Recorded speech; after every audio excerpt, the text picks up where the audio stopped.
Ce jour est dédié pour la Revoa Shema de Liane Bat Elodie. La question de Noam. L'amitié homme-femme, est-elle déconseillée ou interdite? Ou conseillée. Bon, alors elle n'est pas conseillée. Bon, alors il faut expliquer une chose. Donc je répète la question. L'amitié homme-femme, c'est un leurre. C'est un leurre. C'est-à-dire que l'amitié existe, mais la limite entre l'amitié et ce qu'on appelle l'amour, c'est-à-dire, c'est quoi un amour? C'est une amitié, mais c'est accompagné avec une attirance physique. D'accord? Il y a une amitié petite, une amitié moyenne, une amitié grande. Une grande amitié et un amour, c'est à peu près la même chose. Ou la différence, que l'amitié, on pense « Has le shalom », à Dieu ne plaise, à rien de physique, c'est que spirituel. Et l'amour, il y a aussi l'envie de s'unir physiquement. Maintenant, le passage entre l'un et l'autre, c'est un cheveu. Et très souvent, c'est connu, on est amis, et un beau jour, tac, c'est une seconde. L'amour passe, l'amitié passe en amour. Et c'est pas toujours que c'est conseillé, parce qu'on peut tomber amoureux du pas bon numéro, du pas bon du tout. L'amour, il est aveugle. Mais il y a attirance, il y a un kécher, une relation, un attachement. Et vu qu'on n'est pas fait l'un pour l'autre, en fait, et il n'y a que cet amour qui nous tient, comme il vient l'amour, il repart aussi, avec les bagarres, avec les trucs, ou un beau jour on ne s'aime plus, et on a pourtant 4 enfants ensemble, ou on a 4 enfants aussi, et on se bagarre toute la journée, et on divorce parce qu'on n'est pas fait l'un pour l'autre. Ah, les gens m'écrivent. Pourquoi vous êtes mariés? Vous voyez bien, il y a ça et ça et ça. J'étais aveuglé. J'étais aveuglé. Aveuglé par quoi? Par l'amour. On s'aime, c'est beau, papillons, les fleurs, les cœurs. Un ancien élève, j'ai parlé de ce cours-là, de ce sujet, il y a 4-5 ans ici à l'Yeshiva. Il y a un an, un ancien élève m'a envoyé un mail d'une étude américaine où ils ont pris 1000 couples, 1000 hommes et 1000 femmes, et posé la question justement sur l'amitié homme-femme. Et ils ont arrivé à la conclusion, donc je ne sais plus si c'est 2 tiers ou 1 tiers, pour finir, tombent amoureux. Et une immense majorité, je crois 80% des garçons, quelque chose comme ça, ou plus, d'accord, ont eu un moment dans l'amitié garçons et filles des pensées sexuelles sur la fille, que si la fille aurait su qu'il y avait des pensées pareilles, elle aurait été horrifiée. Parce que la fille, évidemment, les filles sont beaucoup moins demandeuses au niveau sexuel que les hommes. Bien qu'actuellement, les mœurs deviennent... on arrive aujourd'hui à Sodome et Gomorrhe. En tout cas, il y a un an, les femmes étaient beaucoup plus pures dans leur amitié homme-femme, bien que pas toutes. C'est dommage, j'ai le mail en bas dans mon ordinateur, on peut voir les chiffres exacts. Mais en grosso modo, c'est à peu près ça. C'est-à-dire que même, admettons qu'il y a une amitié qui restera amitié. Mais l'homme, il voit une femme, ça lui fait un effet... L'homme est plus animal que la femme elle est plus dans la pensée, l'homme il est plus dans le corps. Donc forcément, il voit une femme, on est amis, il y a des idées qui passent, il y a des pensées qui passent, il y a des trucs qui passent, c'est clair. Et c'est plus aussi pur que ce que la femme pensait. D'habitude, parce que les femmes aussi, elles ont des fois aussi des pulsions pas adaptées à l'amitié. Donc, très déconseillé. Alors quoi? Tu me dis, peut-être que par téléphone. Si une fille, on a une copine, elle est horrible, il n'y a aucun problème. Il n'y aurait aucun problème, a priori. D'abord, l'amour est aveugle, même pour les femmes horribles. Oui. À ce point. Mais ouais. Bien sûr. Je sais pas, c'est une boulette, là, j'ai fait. C'est quoi une boulette? Ouais, non, ça nous plaît pas, quoi. Jamais on penserait à un truc pareil. Mais mon cher ami, entre tes goûts et l'amour est plus fort. Maintenant, c'est clair. Tu ne penseras jamais à long terme, peut-être une pensée, un truc, bien sûr, ça passe. Prenons ce que dit la Torah. La Torah, elle est très claire là-dessus. Dans Shulchan Aruch, qui n'est pas un livre de Moussar, c'est un livre de Halacha. Traité Eben Haezer, chapitre 21, alinéa, il y en a même qui sourient déjà parce qu'ils connaissent par cœur déjà ce qui est marqué là-bas. Il est écrit qu'il faut beaucoup s'éloigner des femmes. Beaucoup. Et c'est marqué nulle part dans tout le Shulchan Aruch, une autre fois beaucoup. Ça veut dire, et ça a été écrit il y a 500 ans, à Tzfat, la ville sainte, d'accord, où il y avait à cette époque-là les grands de ce monde, Rabbeinu Hari, Rabbi Yosef Karo, le Radbaz, le Rabbi Moshe Cordovero, Marie Bérav, le Al-Shach HaKadosh, le Ravel Kabetz qui a écrit les Chadodi, des énormes. Il y avait une sainteté là-bas extraordinaire. Chas v'shalom, qu'une femme parlait dans le marché avec un homme, ça n'existait pas un truc pareil, jamais. Le petit doigt, on ne voyait pas le petit doigt d'une femme, jamais. Si on voyait une femme de loin, qu'est-ce qu'on voyait? Pas une boulette, comme tu dis, on voyait un cône, d'accord? Elles portaient tous 2 foulards plus un rédit, c'est une sorte de châle comme ça qui descendait. Il n'y a rien à voir, tu vois, une pyramide, d'accord? Et dans ces conditions, Shulchan Aruch dit qu'il faut beaucoup s'éloigner des femmes.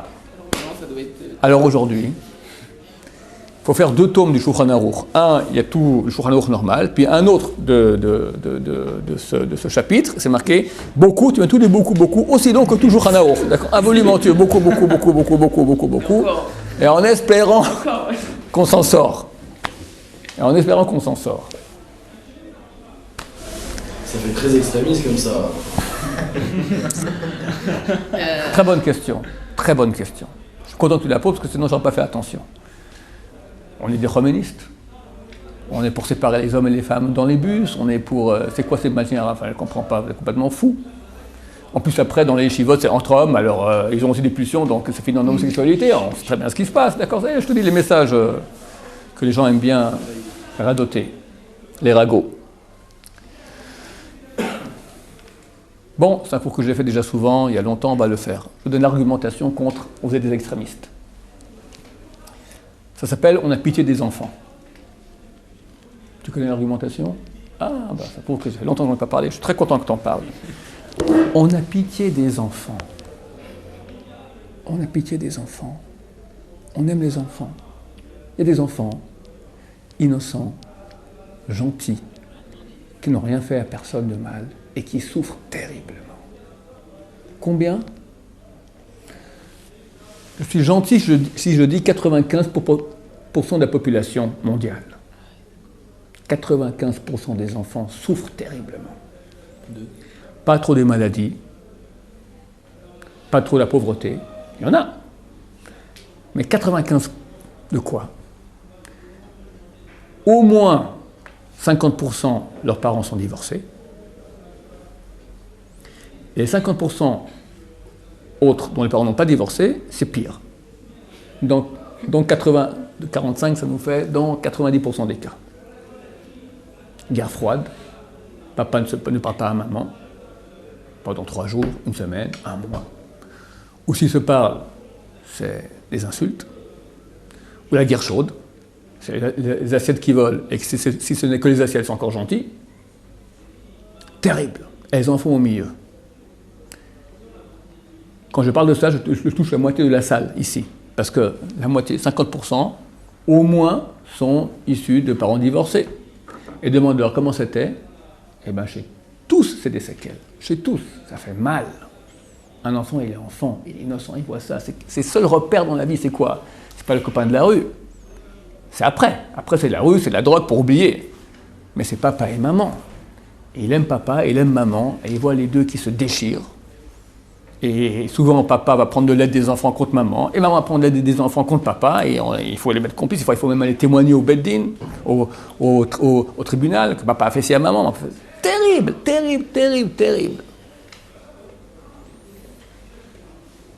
À cause de quoi? Dans le 95% de mésententes qu'il y a dans le couple, il y a bien, 70% de 95% de tromperie. Papa fréquente des filles et maman fréquente des garçons. Aujourd'hui même, tu as des pubs dans ce sens. Rencontre adultérine. Pourquoi vivre la monotonie du couple? Pour le bien du couple, soi-disant, d'accord, c'est bien un peu d'aérer comme ça. Chemichement.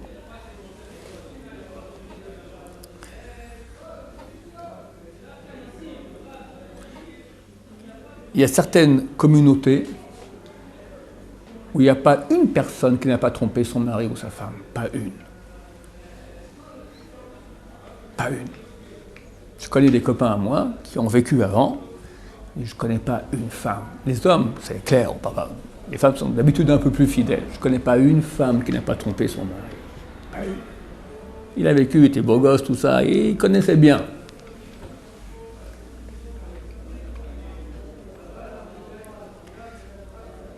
Ça bousille tout. Et très souvent, comment ça commence?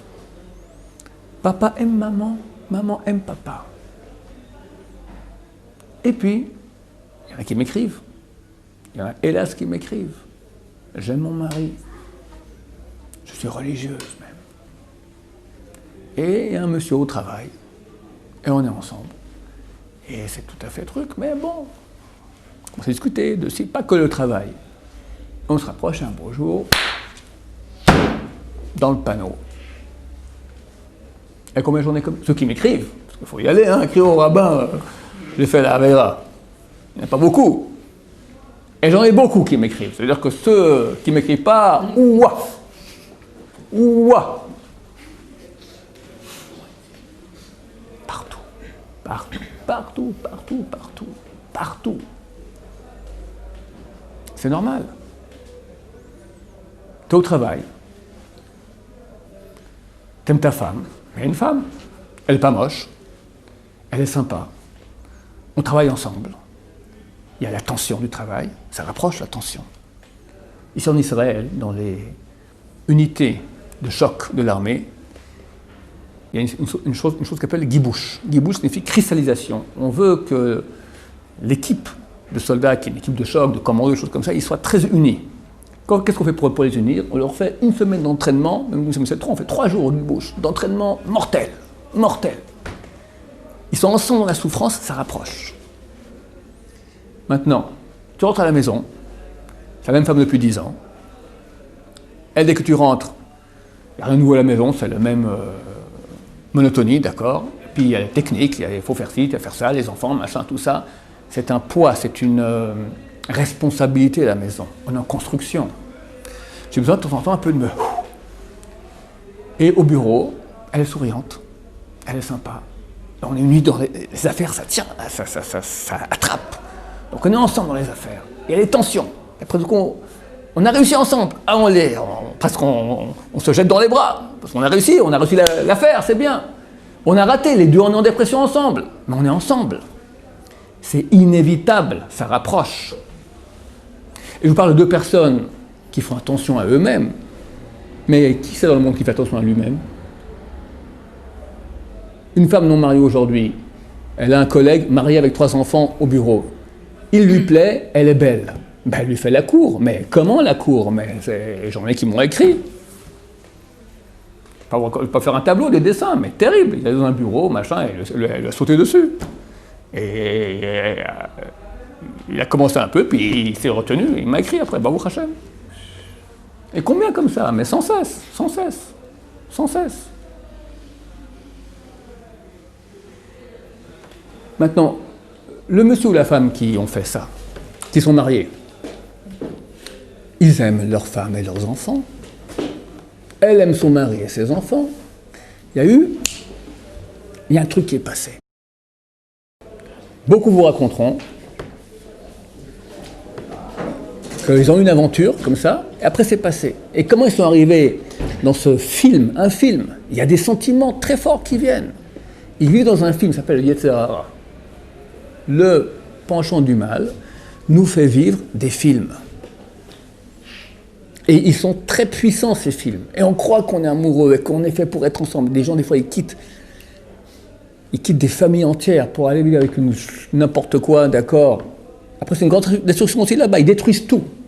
J'en connais, ma femme s'occupe d'une femme maintenant, son mari l'a quittée avec 3-4 enfants, et avec une autre femme qui avait trompé son mari. Elle est en dépression maintenant, elle aussi.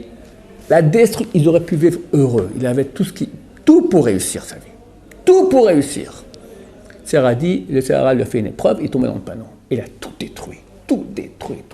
Comme ça, ce sont pas des milliers de cas, pas des dizaines de milliers, pas des centaines de milliers, pas des millions, pas des dizaines de millions, des centaines de millions de cas. Et je suis encore gentil, je peux dire des milliards sans hésiter. Des milliards de cas. Voilà, c'est la vérité. Des milliards de cas. Des milliards de cas, oui, mon cher ami. Le type, il est crétin. Ok, qu'il écope. Sa femme, elle n'a rien fait, mais elle est adulte. Ok, elle peut se remarier. Mais les enfants, qui souffrent? Des milliards d'enfants. Des milliards d'enfants. Il essaie de tenir au début. Mais elle a trompé son mari 1, 2, 3 fois. Le mari dit dégage. Et les enfants. Maintenant, moi, je suis le grand législateur de la société. Je veux maintenant promulguer une loi de sauvegarde des enfants. Cette loi n'existe pas chez les goïms. Et pourtant, regardez le malheur qu'il y a. Contre la pauvreté, tu te bats. Contre les maladies, tu te bats. Contre les enfants qui se font battre par les parents, tu te bats. Contre l'attouchement sexuel contre les enfants, tu te bats. Mais contre le plus grand fléau de tristesse qu'il y a dans le monde, des milliards d'enfants qui doivent vivre le divorce de leurs parents à cause de tromperies, là, tu ne te bats pas. Pourquoi tu ne te bats pas? Première réponse idiote, ils n'ont pas de solution. Elle existe, la solution, tu ne veux pas la voir. La Torah la donne. On va limiter la casse. Faire en sorte qu'il n'y ait plus aucune tromperie, on n'arrivera pas. Là, il y a eu tordu, il y en a toujours eu, il y en a toujours. Mais on va limiter la casse. Qu'est-ce qu'on va faire? On va mettre une grande séparation. Grande séparation. Beaucoup, entre le monde masculin et le monde féminin. Comme ça, bien qu'il y aura toujours des personnes qui réussiront, malgré toutes les frontières qu'on mettra à les franchir, ok, mais la grosse majorité, tu l'as sauvée. Donc au lieu d'avoir des milliards d'enfants malheureux, tu n'auras que des milliers d'enfants malheureux. C'est bien. Oui. Vous n'avez pas dit juste avant, les autres 50% qui sont encore ensemble, c'est pire encore parce que les assiettes volent, etc. Ouais. Mais ils sont ensemble et ils font les tromperies aussi ensemble. Ils font les tromperies ensemble. Qu'est-ce que tu crois? Non, mais il parle maintenant pour le monde religieux. On sépare les hommes et les femmes, donc ils ne se trompent pas entre eux. Ouais. Donc ils jettent des assiettes. Non, mais le problème, c'est faire. Ok, ça c'est un autre problème. Il y a aussi du problème du Shombait. Mais très souvent, ça, après, il y a tu comprends, la femme qui est au bureau, elle vit avec des hommes charmants, sympathiques, qui l'honorent beaucoup plus que son mari. Elle ne va pas le tromper. Elle ne va pas tromper son mari. Ok, au début. Mais elle rentre à la maison, le mari, il n'est pas gentleman comme les gens au bureau. C'est un goujat. D'accord? Il y en a beaucoup comme ça. Hein, les hommes ne sont pas, je peux dire, ils sont franchement pas éduqués. Hein. Nuls. Malgré... Étude comparative, hein, c'est pas compliqué. Le soir, ça va pas, la journée, des gens bien. Le soir, un tordu, la journée. Qu'est-ce qu'elle va faire? Il y en a une qui m'a écrit comme ça. Religieuse. Elle doit avoir, je sais pas, 45 ans, quelque chose comme ça, plusieurs enfants, tout ça. Il m'a dit son mari, rien. C'est la technique, rien. Il est dans son iPad, il regarde, machin. Nul. Étranger à ses besoins, complètement étranger. Combien d'hommes comme ça, des tordus de tordus, je peux leur dire, tordus de tordus s'ils m'écoutent. Tordus de tordus.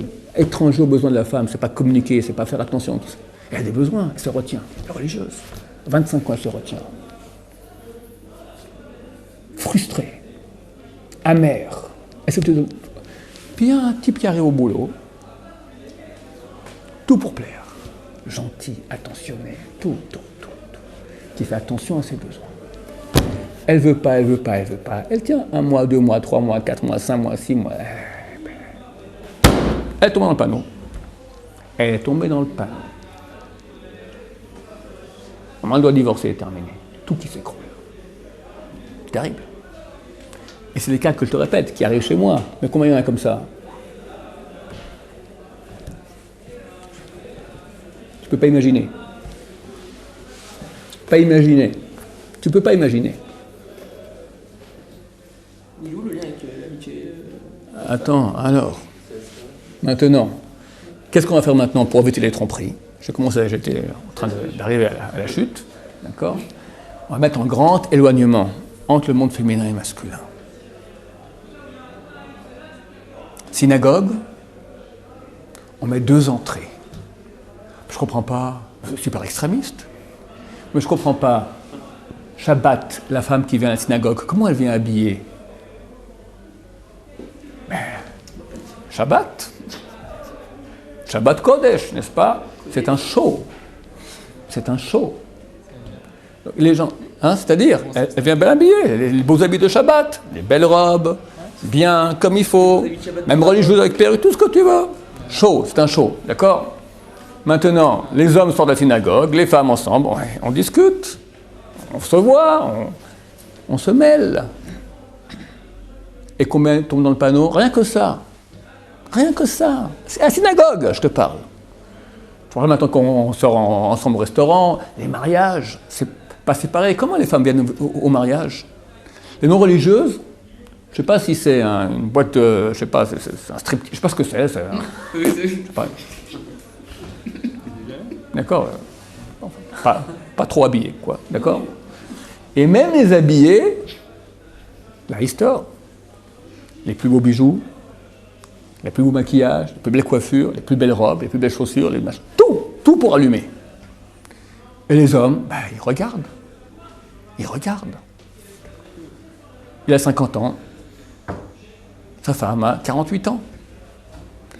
48 ans, désolé, madame, c'est complètement fini. Non, ce sont les deux sur une île. Fantastique, il y a Thon et les pingouins. Mais là, fais une étude comparative. S'il y a d'autres femmes de 48 ans, on ne le regarde pas, mais il y en a de 20 ans, de 25 ans, des belles femmes. Et lui, il est beau gosse, 40-50 ans, il commence à blanchir un peu comme ça, là. Oui, il peut plaire. Puis une femme de 20 ans pour elle, un garçon de monsieur de 50 ans, marié, c'est super cavose, c'est une fille bien, hein?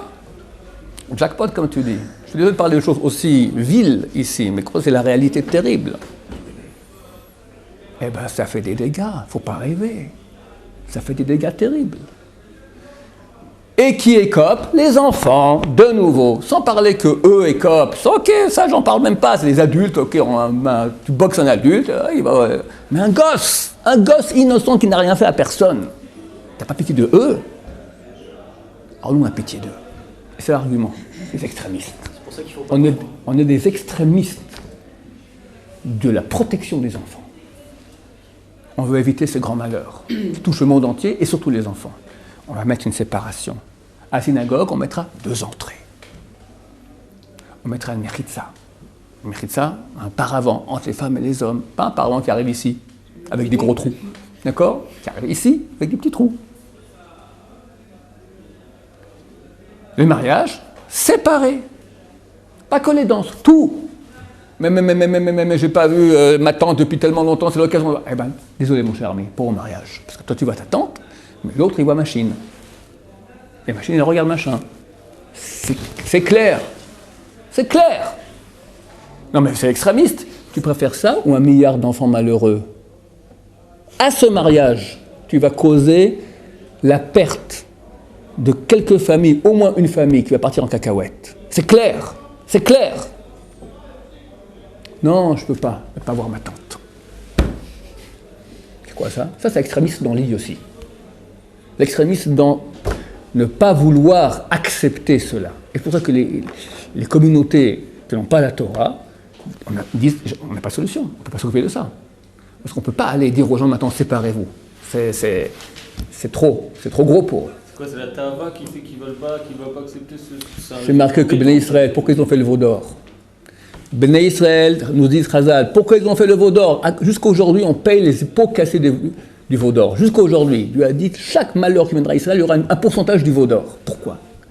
Ils n'ont péché que, dit Chazal, que pour s'autoriser les interdictions sexuelles. Rien que pour ça. Parce que s'il y a Torah, il faut s'éloigner. S'il n'y a pas Torah, on fait la fête. Pas la fête, c'est pas une orgie, c'est des gens bien.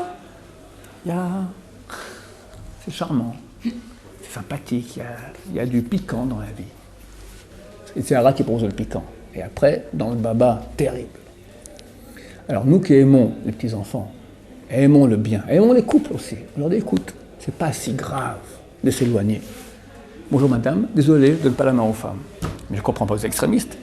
Ben moi, je ne touche que ma femme. Que ma femme. Et si une femme s'approche de moi, Ron Shaya, d'accord, elle se rapproche 1 mètre, bon, ça va encore, 80 cm, 60 cm, ting, ting, ting, ting, comme dans les voitures, quand on se rapproche un peu trop, ting, ting, 40 cm, danger, ding, danger. Comment quelqu'un peut arriver à tromper sa femme? Il ne sait pas c'est quoi toucher une femme. Il ne sait pas c'est quoi toucher une femme. Un homme orthodoxe, depuis qu'il est né, n'a touché que sa mère, touché, il a fait la bise, d'accord, et sa fille, sa grand-mère, et sa petite fille. C'est tout, c'est tout. Comment, avec sa femme après, comment il peut toucher une autre femme? Comment il peut arriver à ça? Comment? Impossible, impossible, normalement. Il est tordu partout. Mais tu élagues maintenant 98% de la population, tu as réglé le problème. C'est fini. C'est fini. Pour arriver avec une autre femme, il doit passer des écrans énormes. Et nous, on veut ces écrans. Donc on va éloigner beaucoup. Quand tu me dis amitié entre mes femmes, au téléphone, elle commence à raconter ses problèmes avec son mari. C'est connu, les rabbins. Beaucoup de rabbins sont tombés dans le panneau en s'occupant de Shlom Bayit. Shlom Bayit, la femme commence à raconter tous les problèmes de son mari. Elle a quelqu'un qui l'écoute, un rabbin. Et elle commence à lui raconter. Et elle commence à le draguer carrément, d'accord? Et lui, crétin fini, et j'en connais, ils sont tombés dans le panneau. Tombés dans le panneau. On n'a pas le droit à la de s'occuper de ça. Très attention. Très attention. Normalement, les hommes s'occupent des hommes, les femmes, c'est le top. Un couple s'occupe de Shlom Bayit, l'homme s'occupe de l'homme, la femme de la femme. Ça, c'est le top. Faire tchouva aux gens. Les gens sont loin. Les gens sont très loin. T'as le plus grand message de les ramener? Énorme. Avraham Avinu, il est avec Sarah. Il a fait 40 000 balais de tchouva. Comment? Chazal nous dit, Avraham fait faire tchouva aux hommes, Sarah fait faire tchouva aux femmes. Et si une femme venait voir Avraham, Avraham peut la convaincre, elle était idolâtre, elle devient maintenant une vraie serviteur de Dieu. Eh bien non. Mais elle est perdue, eh bien tant pis. Avraham Avinu, t'as pas dans le panneau. Avraham, je ne m'occupe que des hommes. Ça, c'est Avraham Avinu. Alors, nous qu'est-ce qu'on va dire? Des gens m'ont demandé. J'ai une amie, là, je peux la rapprocher de la Torah. Tout ça. Des gens m'écrivent. Non. Mais elle est perdue. Tant pis. C'est dur. Mais si elle n'est pas perdue, et lui, il se rapproche d'elle, c'est lui qui est perdu. Tu prends le risque? Tu prends le risque? Il est perdu. Il est perdu. Il n'y a rien qui rapproche plus, c'est comme on appelle en hébreu, ramener les gens à la Torah, kirouv, on appelle rapprochement. C'est exactement ça. On ne rapproche pas avec des arguments rationnels, on rapproche avec un kesher, comment on dit en français, un lien humain fort, un lien humain, c'est ce qui rapproche les gens de la Torah, un lien humain, un sourire, une gentillesse. T'es un homme, tu vis bien, tout ça, t'es un rabbin, tu fais une belle image à Torah, souriant, sympathique, tu attires. C'est clair que tu attires. En plus, c'est connu en psychanalyse, et déjà un peu tard en psychanalyse, quand un docteur, un psychanalyste fait, ou une psychanalyste, enfin un psychanalyste fait une thérapie à son patient, sa patiente, on va dire, lui est homme, elle est femme, ça peut être l'inverse évidemment, au bout d'un moment, il y a une chose qui s'appelle le transfert. C'est que tout à coup, le patient devient amoureux du docteur, du soignant. Et c'est marqué dans le bouquin de psychanalyse que le soignant doit être très très fort de ne pas tomber dans le panneau. S'il n'est pas très fort, il tombe dans le panneau lui aussi. C'est un truc comme ça, psychologique, qui a lieu. C'est connu, c'est marqué dans les bouquins, j'ai lu dans ma jeunesse. Quand tu fais maintenant, tu rapproches les gens de la Torah, c'est idem aussi. Une personne elle est perdue. Tu viens tuer tout le monde la voie de la vérité. Très souvent, elle fait un transfert. Et t'en as qui tombent dans le panneau. Je parle des rabbins. Alors maintenant, celui qui n'est pas formé à retenir maintenant, à savoir pas tourner dans le panneau, quelle chance tu lui donnes? Aucune, très faible. Donc le seul moyen d'arriver à une société normale, en tout cas en minimisant beaucoup la casse, pour la grande protection des enfants que nous aimons, et c'est ça le grand type, nous avons pitié des enfants, quand il est extrémiste, il lui dit bah, t'es cruel, pour serrer la main, pour faire la bise. Quand tu dis j'accepte de faire la bise à une femme qui n'est pas la mienne, d'accord, tu dis j'accepte qu'il y ait des milliards d'enfants malheureux dans le monde, parce que l'un va avec l'autre. Il faut bien comprendre ce que je dis. C'est obligatoire. Et le seul moyen de faire que ce soit pas ainsi, c'est qu'on arrête de faire la bise aux femmes, même la bise, même serrer la main. On éloigne. On est extrémiste? Non, on veut le bien de la société. Et c'est très clair pour chaque personne qui comprend ce que je dis.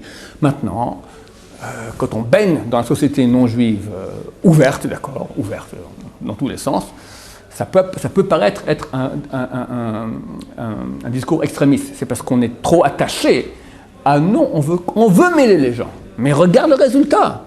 Ne sois pas aveugle. Quelqu'un qui est honnête, il sera d'accord avec ce que je dis. Baruch Adonai,